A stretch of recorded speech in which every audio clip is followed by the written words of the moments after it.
যেখানে সুখ আছে সেখানে দুঃখও আছে।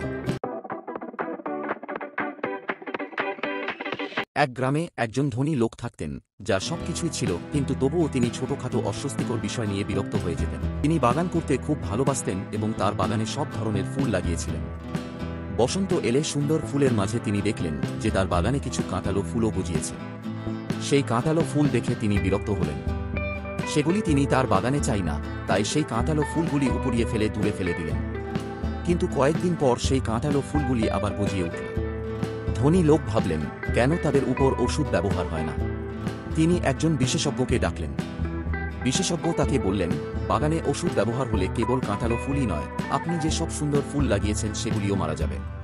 একদিন ধনী লোক বিষণ্ণ হয়ে তার বাগানে বসেছিলেন। ঠিক তখনই একজন সন্ন্যাসী তার বাড়ির পাশ দিয়ে যাচ্ছিলেন। সন্ন্যাসী ধনী লোকের বাড়ির বাইরে দাঁড়িয়ে তাঁর কাছে ভিক্ষা চাইলেন। ধনী লোক সন্ন্যাসীকে আতিথেয়তা সহকারে তার বাগানে নিয়ে গেলেন এবং তাকে খাবার দিলেন। ভিক্ষা গ্রহণের পর সন্ন্যাসী ধনী লোককে তার দুঃখের কারণ জিজ্ঞাসা করলেন। ধনী লোক তার বাগানে জেগে থাকা কাঁটালো ফুলগুলোর দিকে ইঙ্গিত করে সন্ন্যাসীকে তার দুঃখের কারণ জানালেন। সন্ন্যাসী হাসলেন এবং বললেন, আমার প্রিয় বন্ধু, আপনি এই কাঁটালো ফুল চাননি, তবে এখন সেগুলি আপনার বাগানেরই অংশ হয়ে গেছে। এটিকে যেমন আছে তেমনইভাবে মেনে নিয়েই আপনি সুখী হতে পারবেন।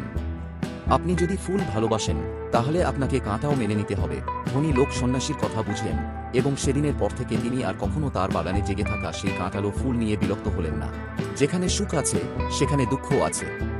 জীবনের জরুরি নিয়মের মধ্যে ভালো জিনিসের পাশাপাশি খারাপ জিনিসও অন্তর্ভুক্ত থাকে। যেখানে অনেক কিছুই ভালো, কিন্তু জীবনে কিছু অবাঞ্ছিত সমস্যা ও ঝামেলাও দেখা দেয়। দুটোই জীবনের অংশ এবং একে অপরের ছাড়া দুটোই অসম্পূর্ণ। কারণ জীবনে যদি কোনো দুঃখ না থাকে তাহলে কিভাবে কেউ সুখ অনুভব করবে?